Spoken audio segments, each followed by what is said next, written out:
Hello, Elwood families. This is Superintendent of Schools Ken Bossert coming to you with what will be one of the final video updates of the 1920 school year.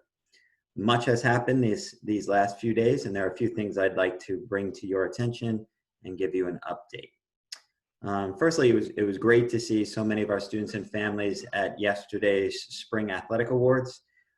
We appreciate the efforts of Mr. Shanahan, the coaches, the administration for putting together that event, and it was nice to see so many families using that drive-up methodology in a safe way so that we could in person congratulate our senior athletes and our spring athletes who had a bit of a disappointing season, but certainly learned some wonderful lessons about perseverance and teamwork over the last few months.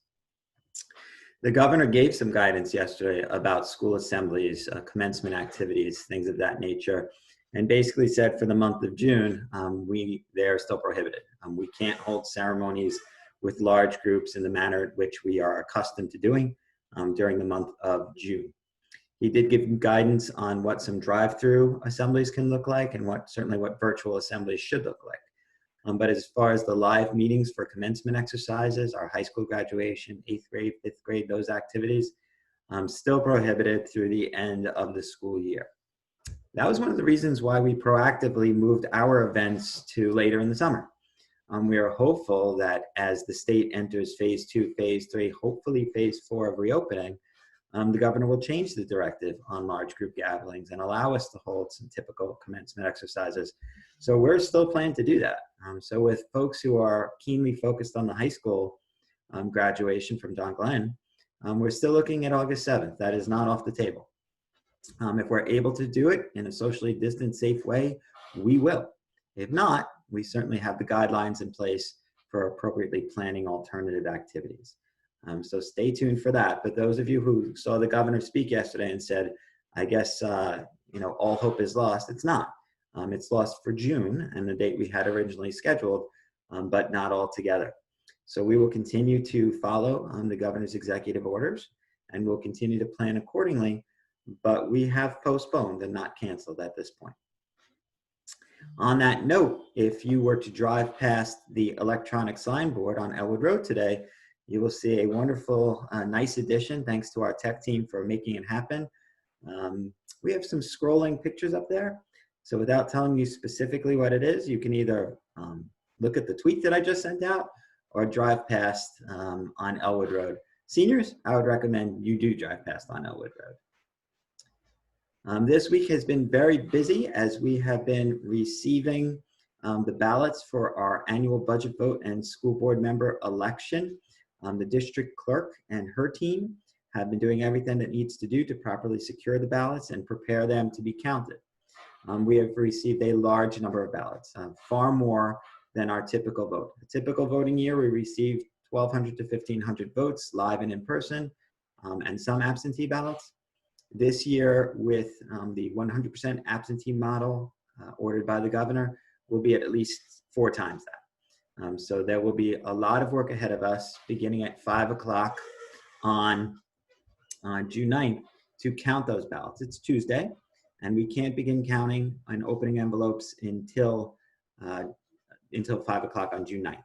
If you have not already submitted your ballot, please make sure you're fully informed. I'm sorry the newsletter arrived in your homes as late as it did. Obviously, we would have loved to have had it there sooner. That was the quickest we could get it there after such a late adoption. But hopefully you visited the website, you looked at the information we posted, and you made an informed decision regarding your ballot. If you have not yet submitted a ballot, please be fully informed, visit our website, take a look at the newsletter, and then return your ballots. We need to receive them by 5 o'clock on Tuesday for them to be counted. We were expecting to receive guidance in the coming days regarding reopening procedures. We are fully focused on doing everything we have to do to get back to live instruction in the fall. And we're hopeful that New York enters phase 4 by the fall so that we can bring children back into the buildings. We were expecting that guidance in the coming days. I was notified this morning from the powers that be in Albany that it is unlikely we will receive that guidance till the middle of July. And then our district will be asked to turn around a plan very quickly to be approved by the state to talk about reopening compliance. Now that's really encouraging. That's really positive news because we are very much focused on wanting to be back in our school buildings. So having guidance in hand that helps us to plan how to do that is a very good sign. There is still a possibility that we will begin the year in a distance platform. There's also a possibility that we'll be in a hybrid model where students are coming in some days and not others, and some of our instruction taking place digitally and some of it taking place in person. We will know more soon, but there are still some great unknowns now. Next week, you'll receive a letter from my office. For those of you who are interested in participating in the stakeholder committee for reopening, I'll be looking for some volunteerism to do some work with us over the summer to join the district team to make it a community approach. So we'll be looking for folks with a vested interest in the success of the schools, but also some that bring a unique perspective with them to the committee. Perhaps members of the medical community, perhaps members who have a background in engineering, talking about ways to make things socially distanced and safe. So if you are interested, please look for a letter from my office next week, and there'll be a form that you can return and submit. We are also looking very carefully at the news taking place in Washington, D.C. We are still looking for federal aid to help supplement the tremendous economic losses our state has suffered in hopes that that federal aid would preserve all of our state aid. I've mentioned many times that the governor has issued a warning that if we do not receive additional federal funding in New York, he may have to reduce aid to schools, healthcare, law enforcement, local government by up to 20%. 20% in Elwood is $2.4 million. It would be a devastating impact on our program and our staffing if we need to absorb a $2.4 million loss. So we are hopeful that federal aid will come in. We've been told that that decision is not likely to be made to the end of this month as well. So there's a lot of unknowns as we approach the end of our school year. There are also a lot of wonderful things happening. We have a lot of good plans and ways to celebrate the end of the year. Please make sure you're reading all the communication from the building principals very carefully, as each building has some unique thoughts about ways to celebrate the conclusion of this year. Make sure our students feel special, make sure our students feel accomplished for having persevered through a very difficult portion of an academic year. Some notification has gone out regarding locker cleanouts and picking up of personal belongings at each of our buildings. If you have not already done so, please make sure you do. Once the summer hits officially, we really do want to keep the buildings closed to any visitors so we can sanitize and start preparing for reopening in September. That has to be our focus, and it is certainly our goal.